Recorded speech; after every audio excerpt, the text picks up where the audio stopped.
to really talk too much else about this game because it pretty much went as we expected, isn't it?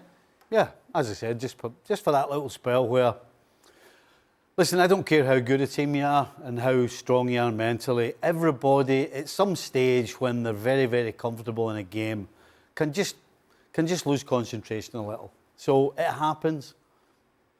But listen, if you can do that and then bounce back and put another one away, then it tells you how good you really are. It could have gotten interesting when Alisson tried to do the little dribbling, a little something, try to get a little fancy. He got a little fortunate. At that point, it was 2-1, may have been 2-2.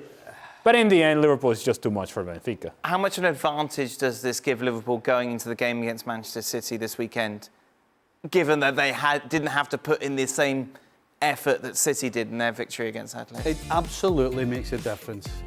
Yes, the game is not till Sunday, so you can argue that City will get a good rest, but there's no question, both physically and mentally, Liverpool's game against Benfica was so much easier, and that does matter.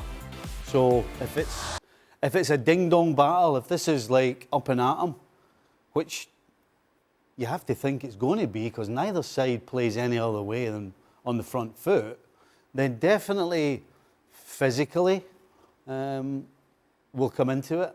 And when you get physically tired, then you get mentally tired as well. So, right. Yeah, it does make a difference. And you just look at the substitutions today. Because of how the game was going, Jurgen Klopp could then bring Mohamed Salah off the field. You say, yeah, come in. Yeah. Oh, you're tired? Come on down here. Right. You can make those substitutions and those changes because you're comfortable in the way you're playing, and you can put players out there in Diogo Jota and others that can do the job and can certainly produce for you.